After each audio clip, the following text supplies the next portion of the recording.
Welcome back, everybody, to another episode of the Sun is Coming podcast. Hey. I'm here with Kaleb. Yes. And my friend, Spencer DeYoung.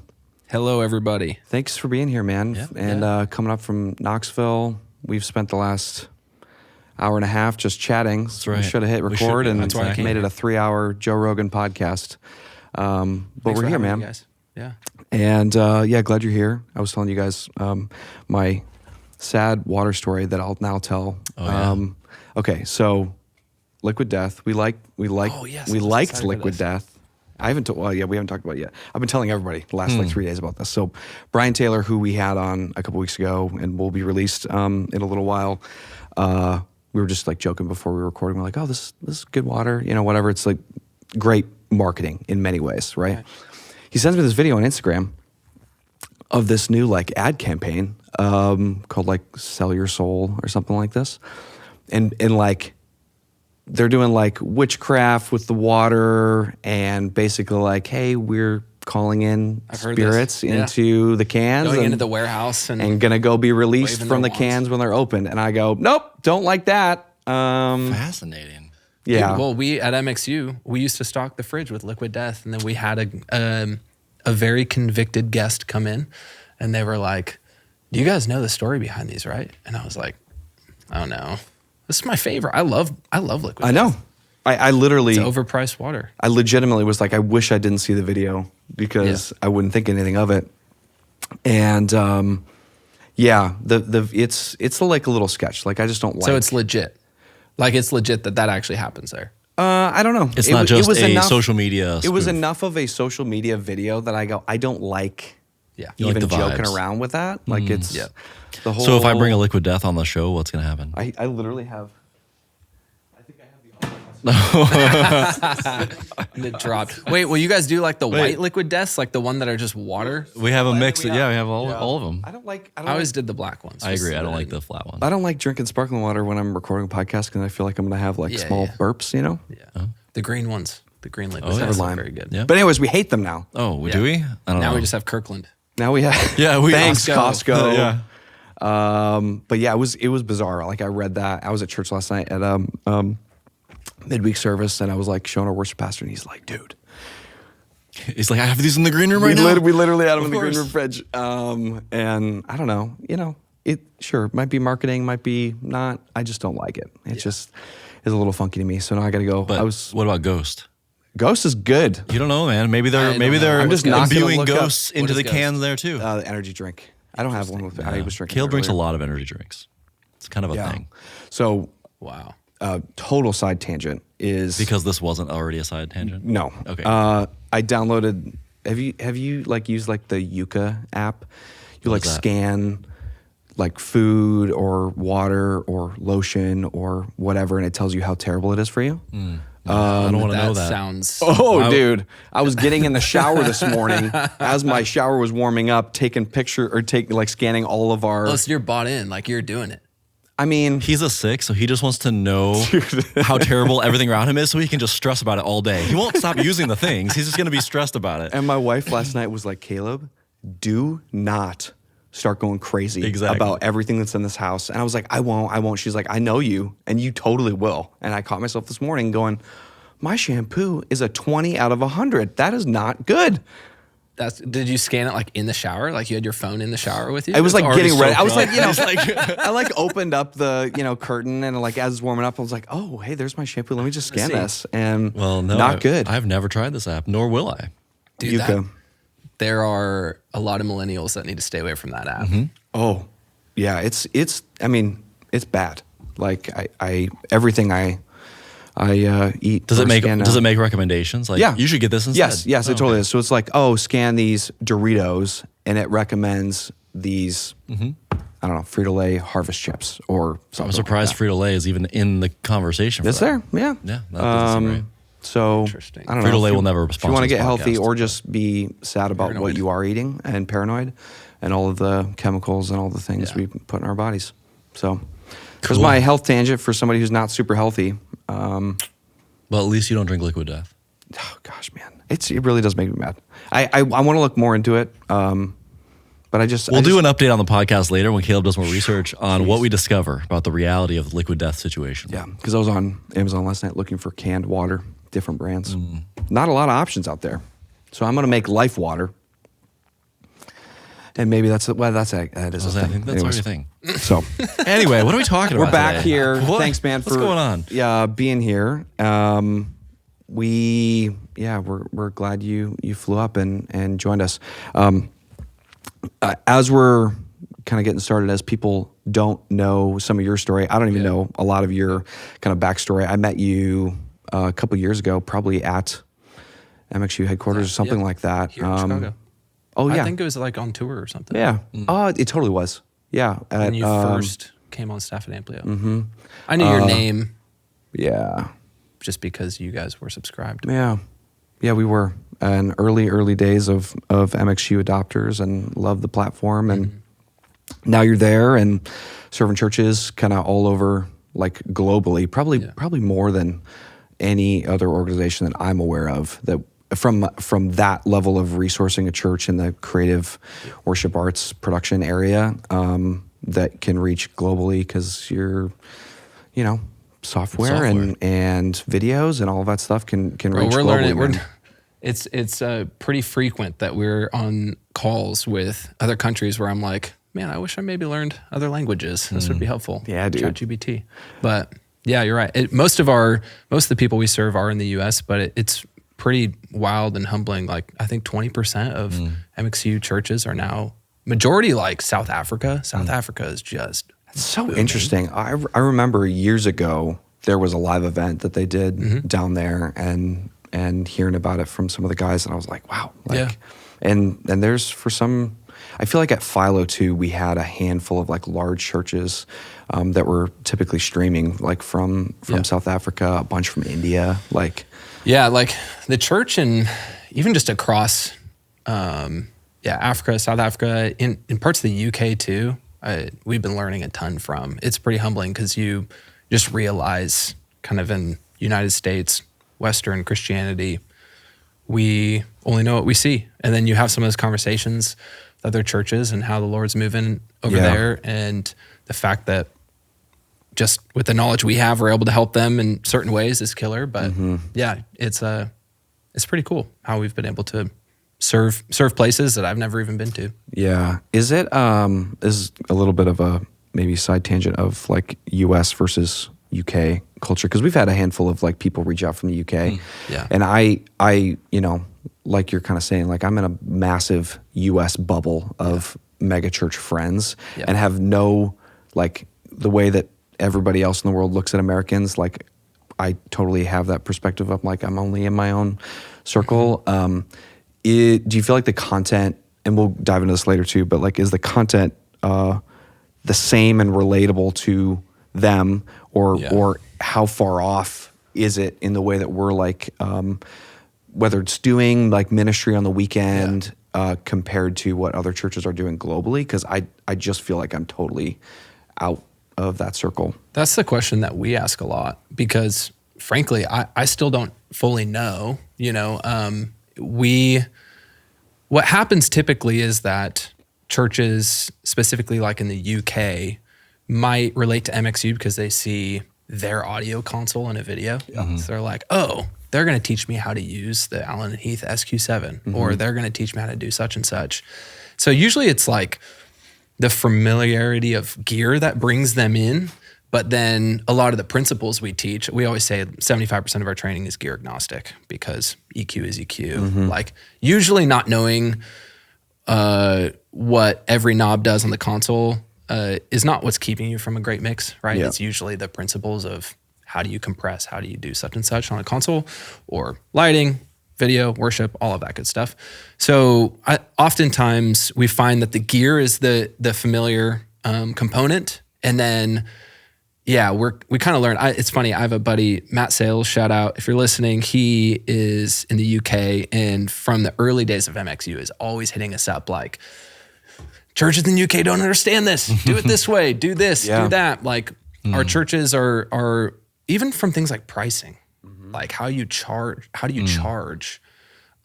We've kind of developed a pricing model for the US. And then you have other countries dealing with different currencies. Like South Africa is a massive one where it's like, it's really hard to reach them because of the exchange rate and how Oh, sure. it just becomes so much more expensive. And so there's a lot of things, price to the content, size church, what tools are they using? We have a planning center integration. A lot of churches in the US use planning center. There's churches in other nations that don't use planning center as much. Yeah. So it's like, we think this is massive and makes a huge difference in the usability of the product. And then we're totally missing this subset of church over here. To answer your question, it's like, we're still figuring that out. And that's why I say it's humbling, because I haven't been to all these places, and I get on calls and I'm like, where are you from? And they're like, I'm in Nigeria. Yeah. And we've used MXU for 3 years and we love it. And I'm like, what? It's crazy. But and it's Let's rewind just a little bit for people that don't know what MXU is or have maybe only heard about it in a very sort of passing way. Give us just like a snapshot. What is MXU? What is it trying to accomplish in the church space? Yeah. And like, what is your role there with the team? Yeah, for sure. I will, we can go in history later. I'll just kind of answer your question for who we are right now. Yep. So MXU has evolved over the years a lot, but we say we're the platform for training your worship and tech team. So we ultimately rely on a foundation of 1,000+ training videos on how to do audio, video, lighting, worship, how to drum, play guitar, play bass, sing background vocals, mix front of house, like anything in the worship and tech space. We like to say we can train you on how to do those things. And we pair that with a learning management system that we've built specifically for worship and tech teams. So, it can be really tempting to think of a resource like MXU as like Netflix for live production and worship. And a lot of churches will be like, hey, volunteers, I just got you Netflix. Yeah. Like, go have fun. It's like, who at the end of the day wants to go home and watch videos? Like on how to, if they want to watch videos, it's usually for entertainment. Or they actually just want to watch Netflix. They don't want to watch MXU. And so we learned that over the years, videos aren't really all that beneficial unless they're paired with a purpose-built learning management system. And I learned this when I stopped working in church vocationally and went to work in a corporate environment. I was like blown away at how intentional the employee onboarding process was. I was like, oh my gosh, like they hired me to do this job, yet they're still training me on how they do what they do. And it was extensive, like weeks upon weeks. And that's when it kind of started to click with me, like, why don't we do that in the church? Because we bring volunteers in who we are very dependent on. And oftentimes it's like, let's have coffee, let's do a shadowing session, and then it's your turn. We're in. And it just felt like, so there was other learning management systems out there.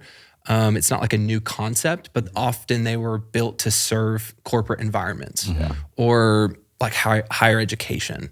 And so we were like, man, there needs to be one that's built specifically for this area in the church. And because it is a highly specialized area. And so, that's what we've been focusing on, expanding those tools within the learning management system to build out, workflows that can trigger assignments and, training automation that can span over the time period of weeks, months. That's awesome. Intentional process that you can funnel many volunteers through.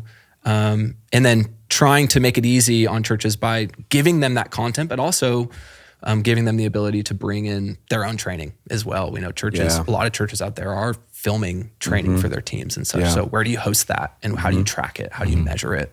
So on and so forth. That's an interesting piece too, because like I remember early on, as a very early adopter of MXU, when I was on staff at one of the churches I was at, that was a big piece was, okay, we can use a lot of these like bigger videos for the main campuses, the large campuses that have a lot of gear, or maybe more production like values. But the smaller regional campuses have small basic setups and having a way, because we were filming like individual, like, oh hey, this is, and it was super basic videos of like, here's your console at your campus, here's your switcher, because it was the same at all of these other 7 regional campuses, and for us to be able to deploy that in a platform like that, like would have been awesome. But either way, I think that's That's super cool, man. I love that. Yeah.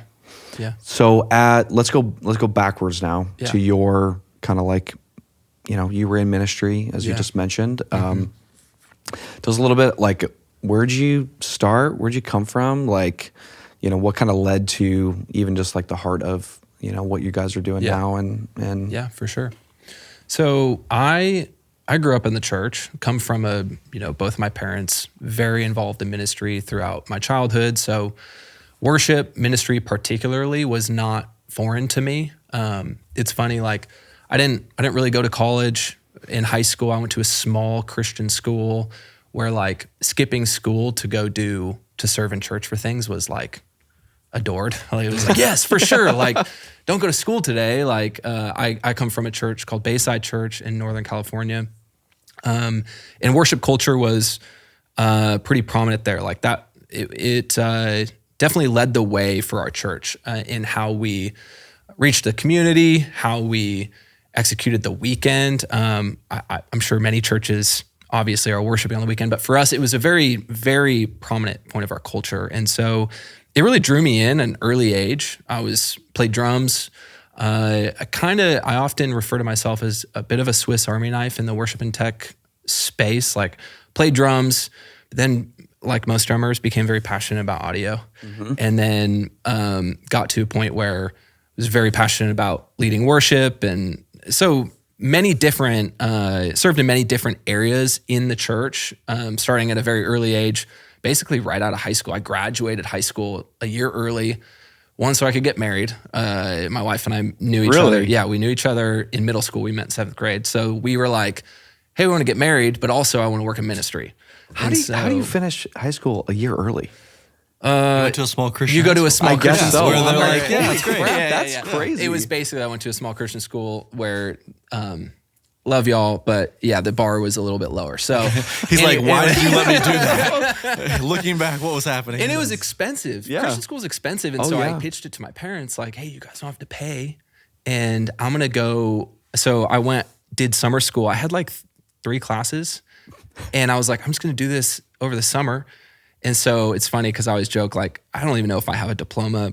I think I do somewhere in my gun safe or something, but there's, it says I graduated from like some Visions in Education, some online, like, cause so like, cool, you went to private school and then you just finished out and this is what you get. So that's crazy. Anyways, yeah. So I graduated early cause I knew I had decided whether, I just decided I wanted to work in ministry. That was what I was passionate about. It was like every day after school, I'm at the church. I'm that kid in the youth room, playing around on a console or playing drums, whatever it may be. And so, yeah, I got into ministry full time, kind of early age, same time I got married, very early age. My wife and I both worked in the ministry together. She was not in the same department, another department in the church, but yeah, we both worked at Bayside for quite a few years. And through my time at Bayside, yeah, we were a multi-site church. So various roles across campuses. There was a season where I was only doing tech. There was a season where I was only doing worship, season where I was doing worship, but overseeing tech at a certain campus, so on and so forth. And then we decided to start a school of ministry. And this was in probably 2000, I think maybe 2016 or 17. We started a school of ministry. And specifically around, we had other areas, but there was also a specific area for worship and tech. And so I was a part of bringing in students and kind of more on the operational side of the school, and really fell in love with just the idea of bringing up young worship and tech folks in the church. And that was something that really kind of, I don't know, there was something that clicked in me in that time. And so I did that for a few years. And then my wife and I were in a season where it was like, hey, I think we're gonna start having kids. And just felt like my time in the church vocationally, wasn't sure if I was done, but I definitely needed a break. And nothing crazy really had happened. It was just, getting in at such an early age. Yeah. I don't think I ever really thought about it. Yeah. I think I just decided like, this is what I'm going to do. And then reached I don't know, mid-20s or so, early 20s. And I'm like, okay, I never really thought this through. Yeah. And this isn't bad, but like, I might need to see something else. And so actually got a job working in totally outside of the church in a tech industry. Worked at a company where we developed risk analysis software for financial advisors. Like it was a totally different thing. Crazy. But there completely fell in love with business operations. And there was like a whole other thing that had kind of been unlocked in me that I didn't know was there. And so from there, many listening maybe have heard of Lee Fields, one of our founders at MXU. Lee and I, great buddies for many years. And he actually worked at Bayside as well. Lee and Jeff Sandstrom and Andrew Stone, founders of MXU, had been doing some live events around the world, training people, doing audio workshops essentially. Yeah. And he was like, hey, we have this idea that if we keep doing live events, this is just not sustainable. Yeah. Like there's so many churches out there that need resourcing. And what if we figured out some way to bring digitized training to these churches? And so, I know you're passionate about the church. We worked in church. This is Lee, talked to me at the time. And you also have learned how to deploy software in this other environment. And this could be a great kind of combination of the two for you. And so I think it was in like 2018 or so that conversation had happened. And so much has happened since then, but that's ultimately what led me to being the CEO of MXU and now one of a few owners. So yeah. That's crazy, man. Yeah. It's so interesting as you were talking about Bayside in those years, because I remember when the school of ministry was starting to pop up, and like I just think of all of the people. Maybe even like, I don't know, you think of like from 2015 to 2020 and some of the guys that came out of that season. I mean, like these are like rock star kids now that are doing like amazing, crazy things. And just like this like insane group of, tech and production people that were both on staff and that, grew up and learned from those guys and then went on to do like great things. I'm like, man, that's an awesome era to be a part of. Yeah, there's hours of conversation around that, right? Like I can often look back and just the amount of gratitude I have before I ever became a staff member at a church, like the most formative years, middle school, early high school, the amount of investment that the church made in me. And sure, I'm showing up and serving too. I know there's that joke, like, young slaves of the church, but no, like I enjoyed it. Like we had, I don't know, 20 something Christmas services.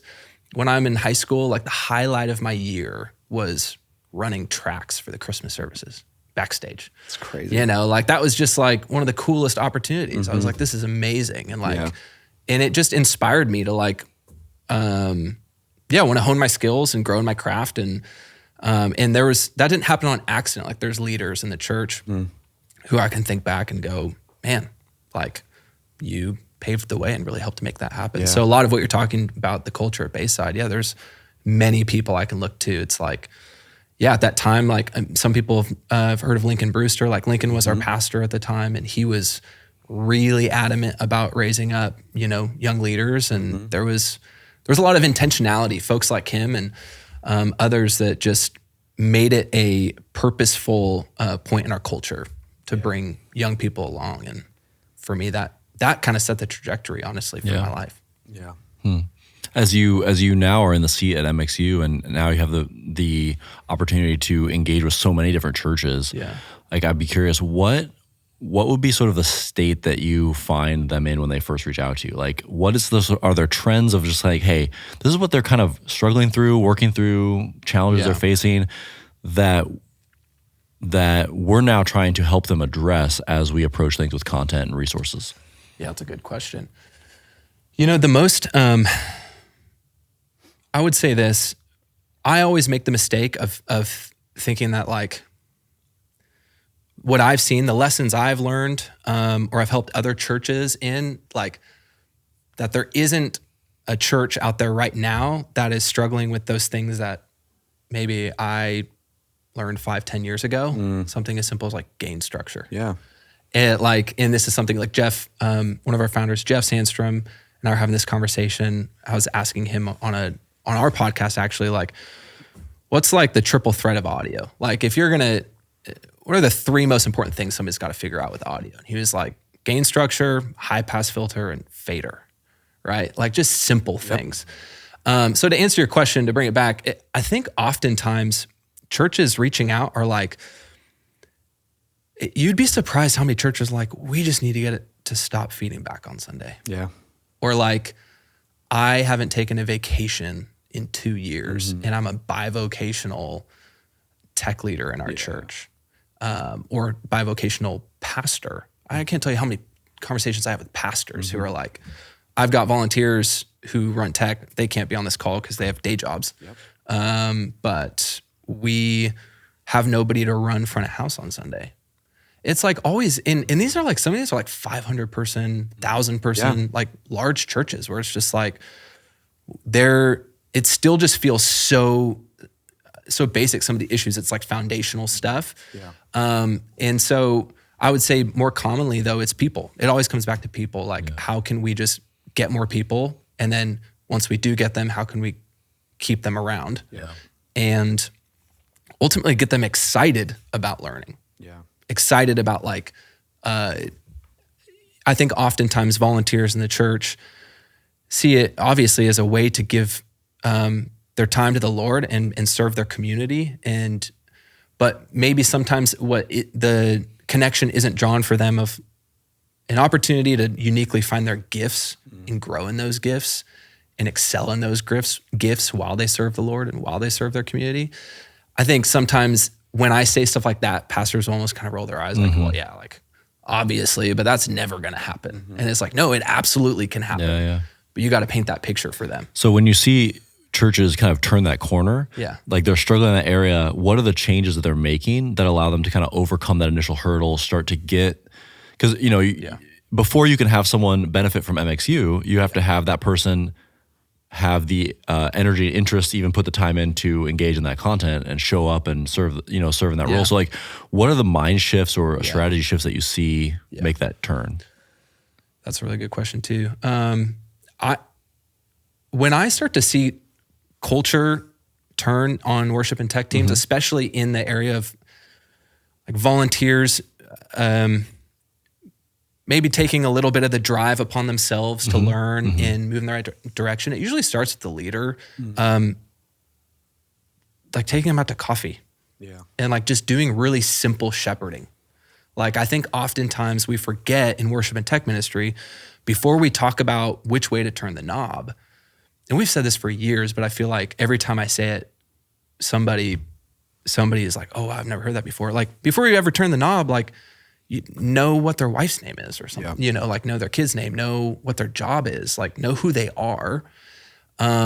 Because if they're going to want to excel and discover gifts that God has given them, God's going to use you as the leader to help bring them along and show them and like help cast a vision for what potentially could, like I remember the people who did that for me at a very early age.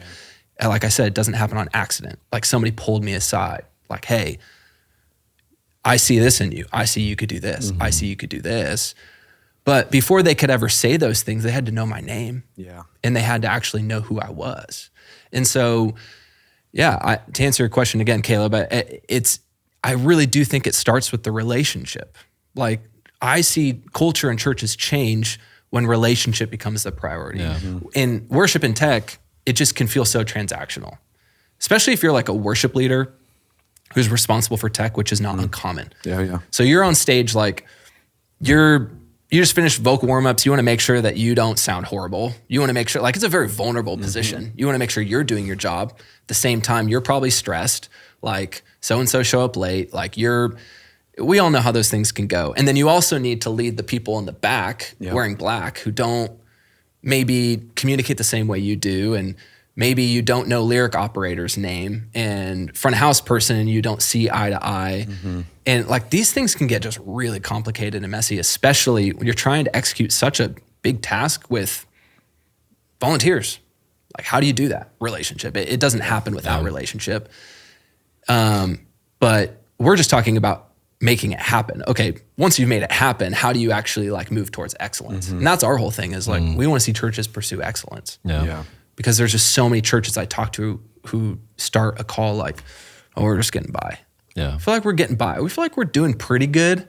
I hear that often. Like, I feel like we're doing pretty good. I'm like, what does that even mean? Yeah. That's Like, just just they're trying to not Yeah. be so down about their Like we're doing pretty good. Like the service sounds good. Like your people, like what is that? I don't understand, you know, and I get the sentiment, but anyways, yeah. So the relationship thing is just huge. And I know some people maybe have heard that over and over and it sounds like I sound like a broken record, but it's the only way I see that culture actually shift. What also makes me think as you're describing that, like so much of the foundational like jumping off point is the leader shifting their own mindset. Because if they're trying to like invite volunteers or invite their congregation to be a part of something, but their sell to that person is, hey man, I know this is a drag and it's like it's like a bummer and you have to get here early and it's really hard and nobody thanks you. Like that's not a very compelling sell to your volunteer, you know? Yeah. So it's like, how do you shift it to be like, hey, this is something exciting that we get to do together and here's where we're going. And like, I think you'd be an awesome person to be a part of the team to do this. Yeah.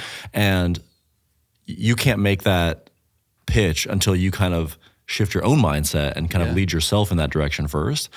So I don't know. I think that, I think self-leadership becomes the core of a lot of this.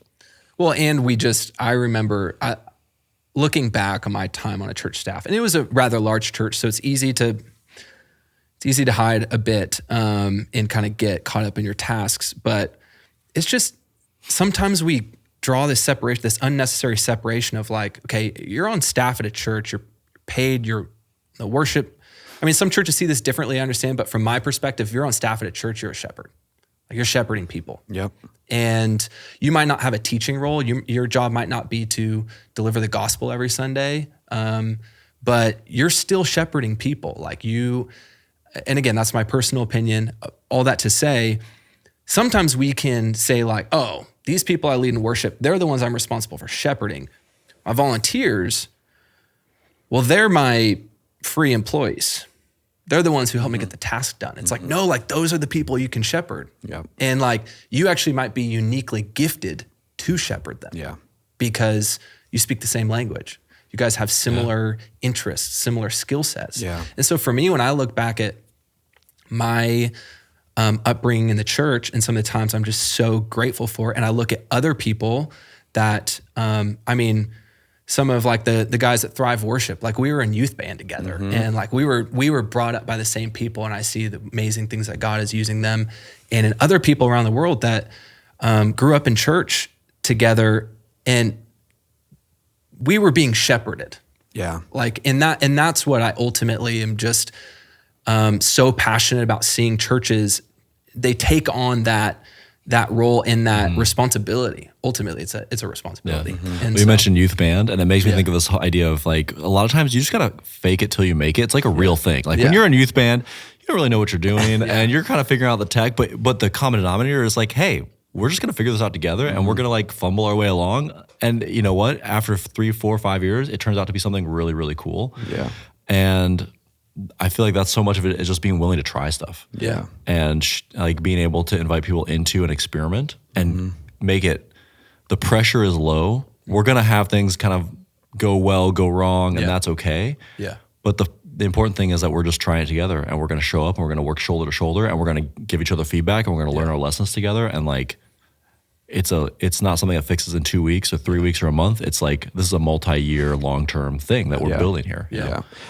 As you were talking, even just like a minute ago, about the relationship building and how do we bring those volunteers along, in that process. All I was thinking about was the first Sunday that I was on staff at the chapel, and I go to front of house, and I'm basically meeting all these volunteers, for the first time. Like truly like, hey, this is your new leader. Here's Kaleb or whatever. And I go to front of house, and I love Drew Hupp is his name, and he was my audio volunteer, and grumpy little old man, and Bob right behind. Is he listening right now? I sure hope so. Because it gets good. And my first Sunday, and I look behind front of house, and there was a row of chairs right behind and he had taken like painter's tape and taped off the entire like 8 seats behind front of house. I'm like, what's this for, man? He's like, there's an old lady who sings really loud behind me, and I don't like it. And so I just I tape it off every week. I was like, oh my gosh. And all I'm thinking in this moment is I'm like, how am I going to lead this guy? And in the moment, all I'm like, as I'm going through these things and as the leader sitting there and going, oh my gosh, there's not only the things like that I want to change, but whether there's little things about the mix or how he's doing things or whatever that was. Like, it took a long time. It took 6-8 months of relationship building with Drew for him to trust me enough to go, oh, okay, now I understand why Kaleb wants me to do these things, because it made it better, versus all I wanted to do in the moment is reach over and just go, oh my gosh, like, let me fix this. But how do you do that in a way that's not gonna have him go, hey man, like, I'm out. Like, I'm here to serve. Yeah. If you're just gonna micromanage me or whatever that is. But then over time, the trust was there for him to go, oh, I understand now what that looks like. And then he was my one volunteer that was like buying tickets to go to Philo. He was buying tickets to go to MXU. I think he had traveled to different dates when you guys were doing tours. And, you know, to just be around and like grow as much as he possibly could, more than any volunteer that I ever saw, you know, on that team. And I think it only goes back to like that relationship building that it was a long play, man. And now, you know, I don't know, I owe him a phone call. It makes me think, like, if you're newer to a role and you're kind of, you know, stepping in and kind of getting the lay of the land, it's probably not the best idea to like show up and then like 1 week later send all your volunteers a subscription to MXU and be like, all right, guys, you all got to watch these videos because, you know, you're not cutting it. And it's like, even tools like that are things that are received after the relationship is built and like built on that foundation of personal experience and time spent together and like a shared vision of where you're going. Yeah. And then once that's established, like something like an MXU or other outside tools, now they're really helpful, because not just Kaleb saying that thing to volunteers, like, you know, like sometimes you need a third party to come in and kind of, you know, say the same thing. Say the same thing you've been saying for years. But it's like, again, it's like another resource, but then you've created this environment where that's ready to be received. And like the right tool at the wrong time can be just as unhelpful as the wrong tool. For sure. So you can't rush that. And we, you know, a lot of times we talk about this relational dynamic. And again, people... I have to admit, I sound like a broken record. I feel like a broken record because we say this all the time. But so much of it is not just to steer you towards action with your volunteers, but also maybe can impact the posture of your heart when you're leading. Because I've seen a lot of people struggle with fulfillment in ministry, struggle with the position they have as a leader of a team. And it's like, man, if you just looked at your role a little bit differently, I think you would realize how much fruit is coming from this and how much meat on the bone there is for you as a leader. If you weren't just thinking about the outcome of how well executed was Sunday, but like, you know, look at how much better John's relationship is with the Lord and what is coming from his life because from the day he met you and how you have again, shepherded him and brought him along. And you know, the Bible has a lot to talk about what shepherding can look like, right? What shepherding looks like. And I think that's a model. The way that Jesus modeled that is how we are called to model, even if we're wearing black. And even if we're not the ones preaching from the pulpit, like we're not out of that. We don't have an out on that. And so I just think if I could look back, that's something for myself I wish that I found more fulfillment in when I was working in ministry. But the honest truth is I just wasn't mature enough in my faith to see it, to even see that was, oh my gosh, what an opportunity I have and what a gift that is for me to be able to take on that role with other people. I think it's so important for the volunteer, but also I think when people have made that perspective shift, it's kept them in ministry. And it's like renewed their excitement for ministry ultimately. So it's like a shift of like, what's the primary outcome that we're looking for? Like, is it like a really well executed technical element or is it the relationships and the community and the longevity of like being invested in this community that can come from serving together in a team like that? Like, which one is the primary goal? 100%. And so it's like, if this is your primary goal, well, I think if you're looking for it, your vision is justified, you might actually be doing a lot better than you think you are with the outcomes, you know, because there's things you're working on in the technical aspects, and that's fine because that's just a vehicle for creating the kind of culture that you're hoping to create. Yeah. My favorite question, it's not my favorite question, but I say it often. I ask it often when I hear from a church, like we keep losing our volunteers. My follow-up question is, are they sticking around at your church though? And they're like, well, no, and it's not always this case, but when the answer is like, oh no, like they left the church. I'm like, well, you're not losing a volunteer. You're losing a member of your church. Yeah. So maybe that can help you think about how you might need to prioritize how you're leading these people. Because if they're like leaving your team to go change diapers in the nursery, which is a superpower, and I don't know how people do that, but mad respect. That might be a symptom of like lack of organization or training or development on your team. But if they're like leaving your team and your church, might it's be a different like, conversation. hey, maybe there's something bigger here for me to consider. And I think sometimes we like to just say, oh, like we're losing volunteers, and that's the headline. Yeah. And sometimes that is the case. Like tech team is losing volunteers because there's just too many services, too much XP, whatever it might be. But that is not always the case. Yeah. Oftentimes it's we're losing church members. Well, and I think as you're saying that too, like there's an opportunity for the leaders in that seat. Like I remember like getting asked really hard questions from volunteers about whether it was like theology that was being taught on Sundays that they might not agree with or that they had a different opinion on, and how like I might have been the only point of contact in the church that they would trust to have that conversation with. And there's a like level of authority and responsibility that we carry to, you might not be able to say the exact right question, but your relationship with that person to steer them to, I don't actually know. So let's go like chat with the campus pastor or whatever that looks like, to ask more of those questions, because if they're in that bubble and they might, the volunteer might not feel like they could have that conversation with you as their maybe point of, contact at the church and as their only really resource of a staff member. There's some responsibility I think that we have to shepherd that well, because you might be surprised that you could lead them to think about those things differently, or not leave the church, or and so people will leave regardless. But like I'm not saying that people will stay if you are a better person to talk to them about that, but there's some truth to there's authority in what we do, even if we don't think that we are in that seat of that. I remember as a 22-year-old going on staff, and I'm like, how am I supposed to like train and lead people who are older than my grandpa? Yeah. Like how? They've been alive and doing this way longer than I've ever, been on this earth. And so how do we do that? And you kind of, you downplay the fact of your seat in ministry and the weight that it can have on somebody else, regardless of age or stage in life, It's a tricky one, man, because I don't know if you guys see it differently, but in the worship and tech community, it tends to be pretty young,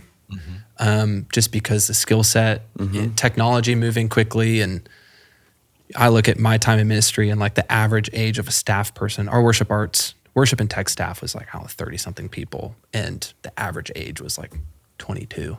That's great. And then it was like average age 22, and then there's 2 people over the age of 45 making sure all the knuckleheads Yeah, and if it weren't for those 2, the average age would have been like 18. No, 19. 100%. I'm pulling it up. Very grateful for those wise owls looking after us. But that's tricky. I mean, I can think of many times leading worship and almost being embarrassed at like this dude who's like 50 years old. I have no idea what he's been through, and I'm up here jumping around singing like Alive or some song, and oh my gosh, like how great is life? I haven't seen anything. Yeah.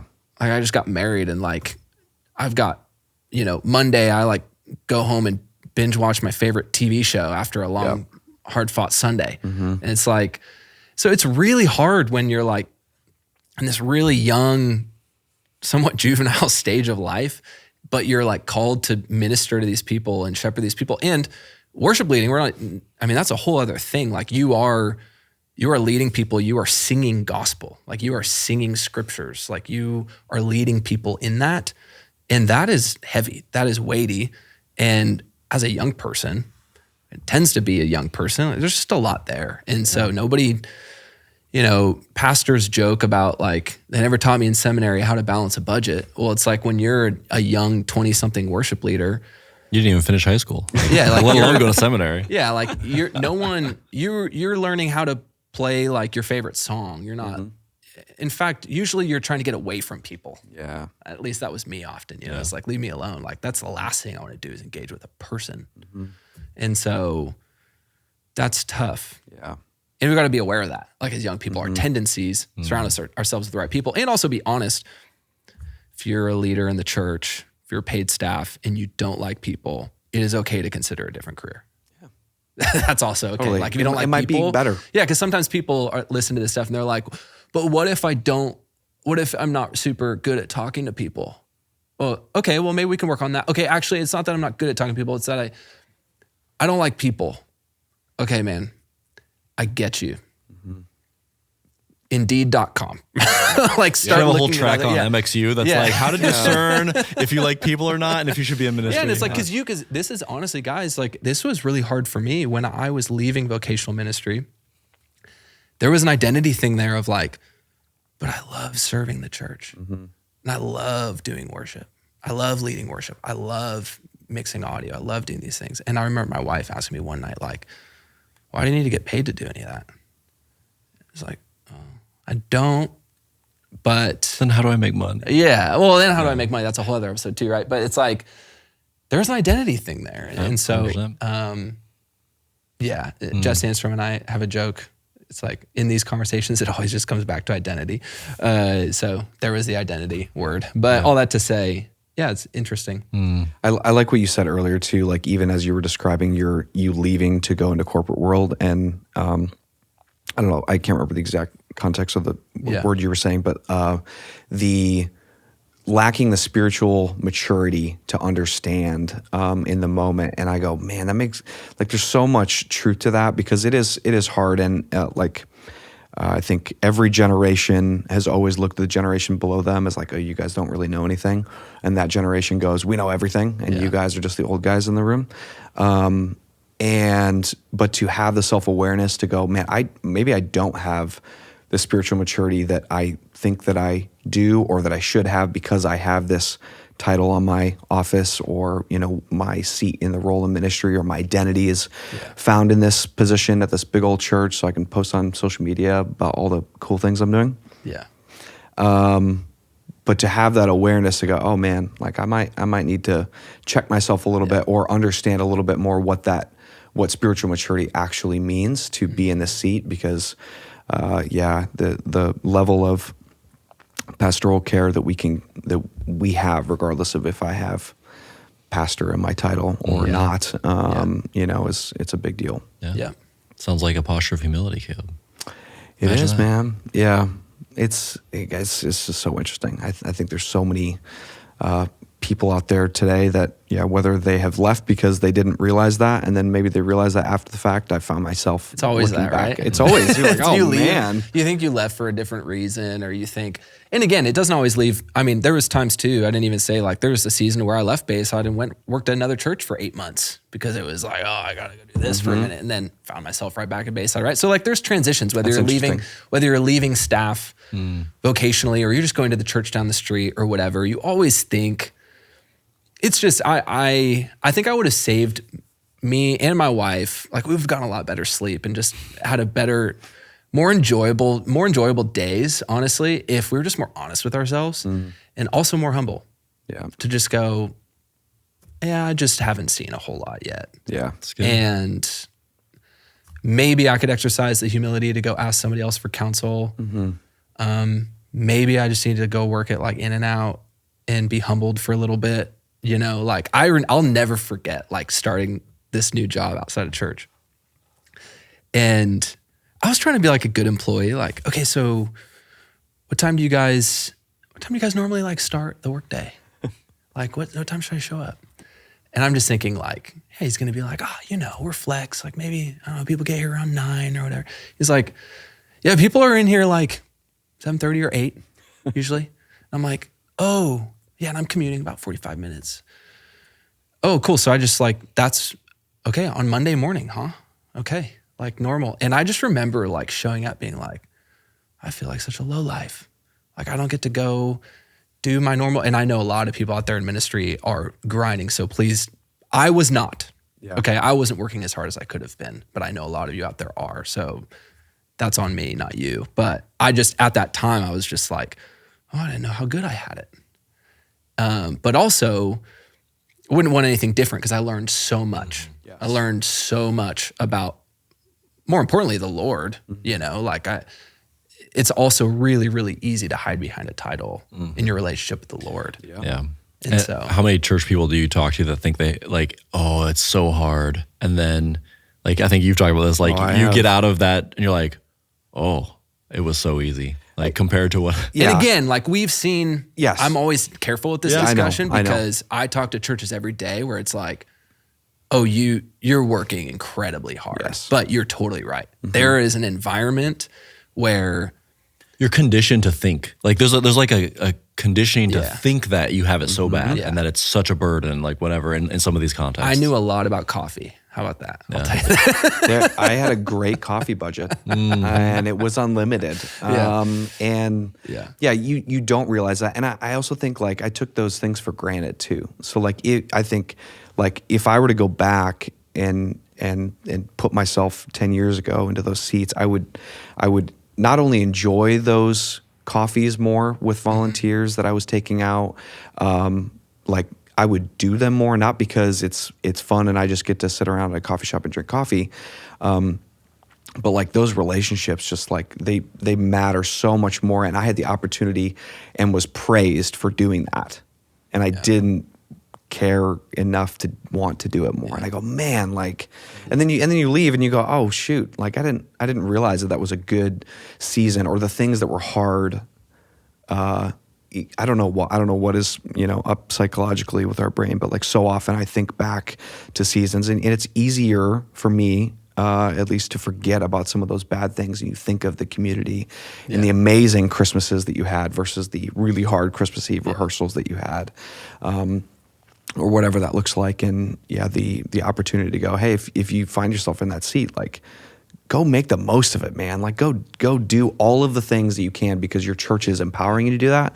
And if you're in a church that is like working your butt off and you're grinding away, know that, I don't know, other than, there is light at the end of the tunnel, I think somewhere for... And not in every case, but in a lot of cases, you have a lot more control in your world to make it what you want it to be than you admit. Yeah. 100%. As far as crafting the kind of pace, the kind of relationships, the kind of volunteer interactions, the way you spend your time and your energy, like no one told you have to do it this way. Like if you're the only production guy at a church, like you're pretty much creating a lot of your reality, for the most part. So the way you kind of, if you've stumbled over a few years into a certain rhythm that you don't like, well, you can reverse engineer it and kind of create a new rhythm if you want to put some thought into it and make some adjustments. And the thing that stops us from doing that a lot of times is we didn't really pause to think about it. It's like you were saying about your role in ministry, and like I never really thought about it. I just kind of arrived at this place after a few years, and then I had to kind of reconsider things. It's the same thing. Like you kind of fall into patterns, and every now and then you got to stop and say, okay, am I creating the kind of rhythm, experience, relationships that I want to be creating, and how can I shift it if I'm not? Yeah. I was talking to my wife a couple weeks ago, and she's about a year into a new job, and we're just talking about like her pace and how so many people when they start a job and it feels semi-easy, and then like over time, that 2-year mark hits, and you're like, man, why am I finding myself so busy? And I'm doing the thing. It might have been an episode that we were doing with somebody too, of like you find yourself doing the things. It was Joshua Hoig. Doing the things that you love less because you're good at it and it's easy to stop doing, and then you have to focus on all these hard things and then think like the job and the work just kind of sucks. It doesn't become fun anymore because you're letting the things that you know how to do or are passionate about, or the gifts and skills that God has given you, you kind of let run on autopilot because they're fine. I don't need to rehearse the worship songs that I've done 15 times in the last, 52 weeks. And as you're going through that, you tend to focus on some of the other things that maybe are put on your plate or you're putting on your plate to make yourself feel busier. I don't know. I think it's just an interesting concept in working in ministry. But yeah, we've had a couple of those statements of like carefully saying it's easier than I thought it was, or I had it better than I thought it was. And that was my experience, and not everybody else's. I get it. Yeah. I get it. So don't hate in the comments. But it's a very, very real thing to, I think, just evaluate your seat in ministry, and go, what are the things that I'm doing that's working? What are the things that I'm doing that's not working? What are the things that I'm doing that or what are the things that I'm not doing that I really should be doing to honor the seat and not just like coast along in my role? Because man, it's easy, dude. Yeah. I was talking to a guy at a church yesterday who called me, and he just resigned 2 days ago after 14 years and going, I have no idea what I'm going to do. He's a worship pastor at a church, and I'm going, I have no idea what's next. I need some time to think about it, and realizing, and in his words were like, I was coasting a little bit in my seat for the last 4 or 5 years, and I could have done it for another 4 or 5 years. But realizing, this is actually going to be worse for me long-term to stay in this ministry environment, both for the ministry I'm serving and for myself, to stay without reevaluating, like, what am I called to truly? Where is God calling me in the next season? And, what does that, kind of look like for him? And so it's just, and that's one of many phone calls that, I have often with leaders in churches. It's hard, man. Well, I'm curious now, as you look to the future, and you kind of think about, we've talked a lot about where churches find themselves and the state of different, the volunteer environment, what leaders are facing. Like, as you think about MXU over the next few years, like, where are you guys headed? What are the needs that you're seeing that you're working to fill, kind of creating new paths forward in that area? Yeah. Thanks for asking. Okay, so we have this conversation often around MXU. We feel like we're in business, there's this term, you have like a market maker or a market shaker, right? So an example of a market shaker for be like, hey, let's come out with like an alternative to planning center to schedule people. Like that'd be a market shaker, like, a different tool, something we're already aware of, right? Like 15 years ago, 20 years ago, before planning center existed, people had paper, like printed paper and backstage, and you go and see when you're serving. And for many people, it was like, that works fine. Mm-hmm.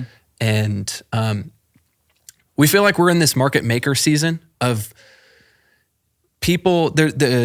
I guess our paper calendar backstage would maybe be conferences as they exist today. And I love conferences. We partner with a lot of conferences. We used to do conferences. So no knock on conferences, but we're kind of in the season of people not necessarily even being problem aware yet of, hey, your volunteers, they need to be invested in. This is a problem. Yeah.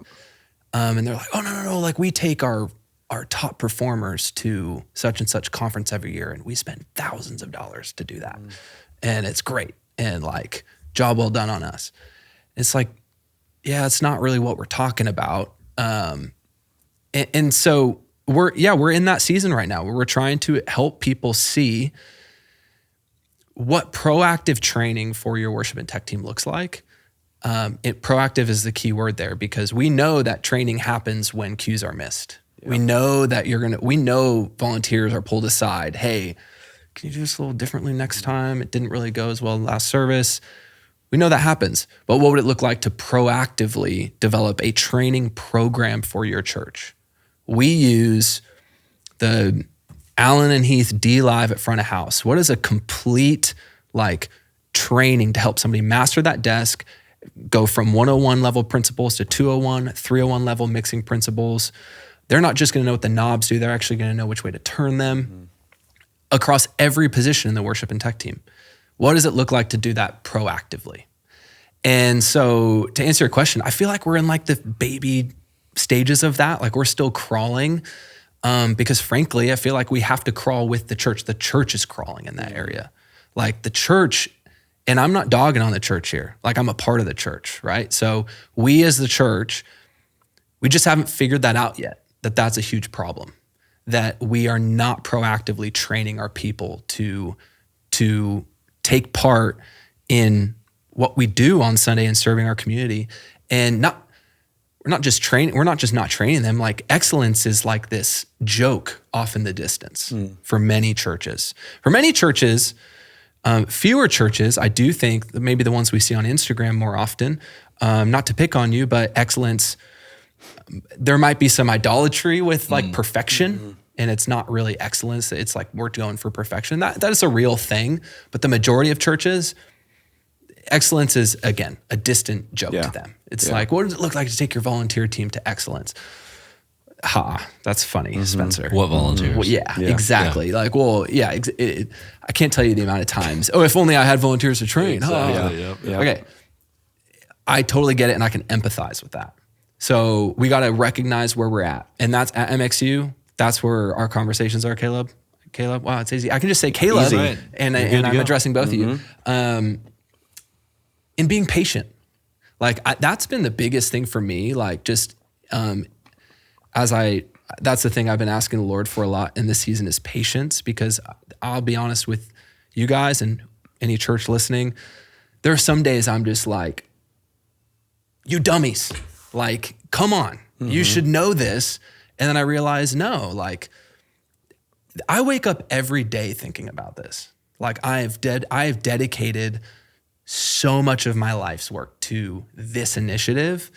So yeah, it's very obvious to me, but I can totally empathize and understand why a church, it's just not that obvious yet. Why would I build a proactive training program for my volunteer team? Not just the one I have today, but the one I'm going to have tomorrow. And for the seasons to come long after my potential departure from this ministry. So where we're headed is we want to normalize that. Today you talk to a church, I love using the planning center analogy because I think they've done a fantastic job at normalizing scheduling in the church. If you talk to a church and you're like, do you guys use planning center? They're like, yeah, no, duh. Who doesn't, right? And seriously, that's the response I get when we built out this planning center integration. I'm like, hey, good news. Do you guys use planning center? And they're like, yeah. Well, today, if you were to ask a church, do you guys have a training program? Like, leave the MXU out of it. Like, do you guys have a training program? They're like, what's that? Like, we do like shadowing sometimes. And like, we've tried to do a team night annually, but like my pizza budget got cut. So we can't do that anymore. Like, that's kind of where the conversation is right now. And so, like what we want to normalize proactive training for volunteers in the church. We want to see excellent worship gatherings. We don't want to see the church continue to have a reputation for distraction in live worship settings. We want to see distraction-free worship that is honoring to the Lord. And ultimately, the way that happens is through a team executing it together. And the only way that happens is by training your people.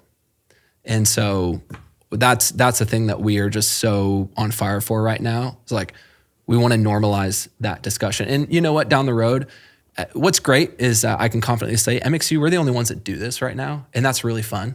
It's also hard because we feel like we're pioneering away. And 10 years down the road, that might look different.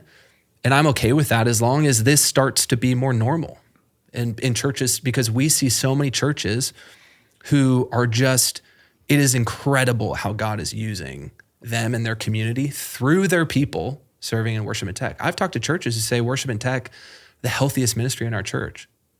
How often do you hear that? Yeah, that's huge. Like in the last 10 years, that's kind of a joke if somebody were to say that.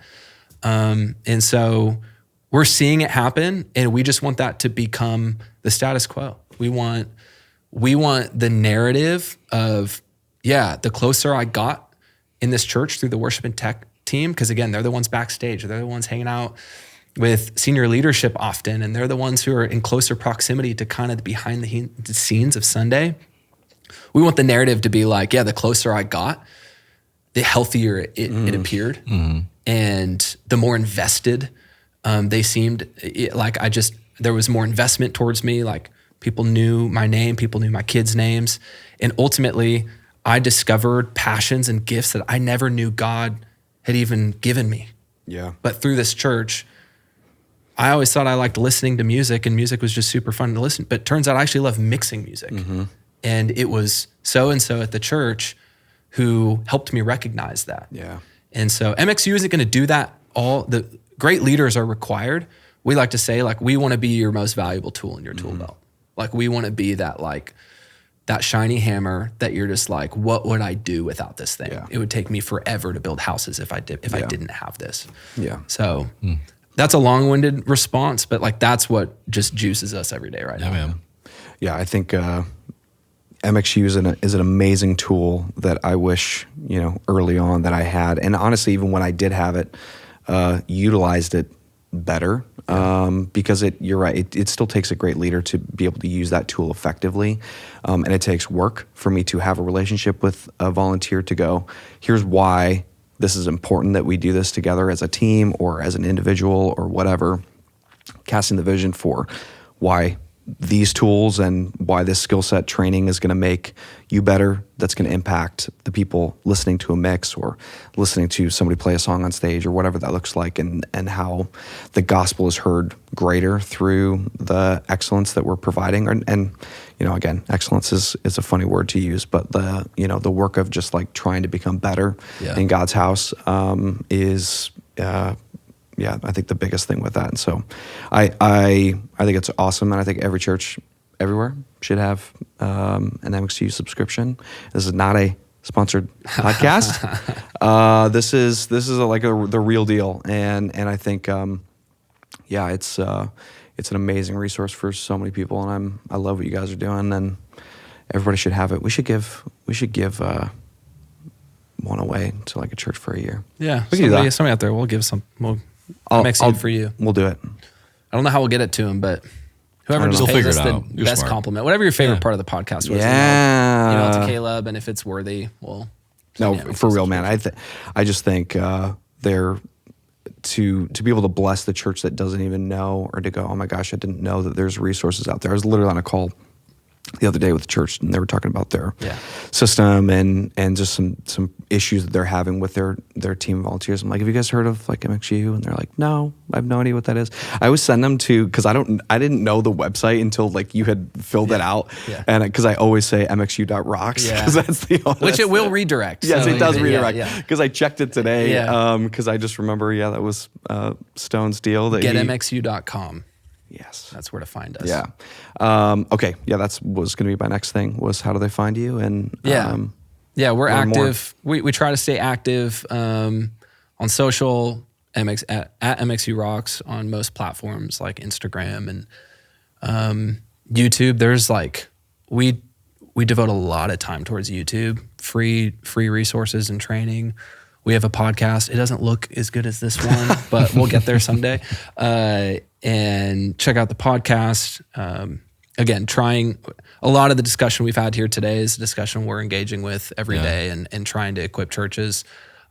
We know it's a long journey, and some churches aren't ready for this whole idea of what is proactively training my volunteers and having a training program.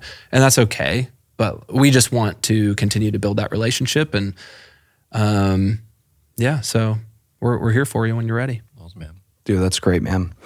Well, thank you again for being here and joining us and talking through some of the stuff. I think there's so many people that should use this info and be empowered and not like beating yourself up for going, crap, I'm not doing that. Like, you can start tomorrow.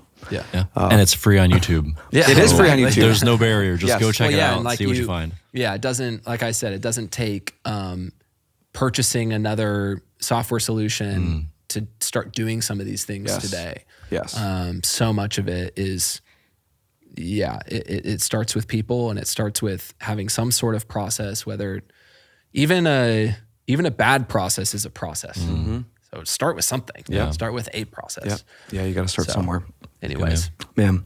Well, thank you. We'll figure out, a way to give away, a year of something to some church. We'd love to do that. If you don't have MXU, comment below and we'll Yeah, do that. figure it Comment, out. what is We're just making MXU? it up in real life. Yeah, Do that. Comment make below. up- This will make be a up clip something as we somewhere. go. Yeah. So they can go cancel their subscription and then get a year free. Right. We'll know. Yeah, No, you no. have to be a not new subscriber already, and Spencer will check. Oh, That's yeah, right. for sure. Yeah. For sure. Guys, thanks for having me. This is super fun. I love being here in Chicago, even though it is cold, very cold. It feels so warm today. What is it? I mean, I showed up 34. I showed up like a Yeah. dummy wearing a shirt. Do you not have like? No. Really? Bro. Oh yeah, you're cold. Yeah. You're that guy. at the We'll give airport. you a hoodie on the way out so you can that'd be bundle good. up and Yeah, that'd be great. on the way. Yeah, dude. Good man. Well, anyways, thanks for listening, and we will see you guys all next week. Next time.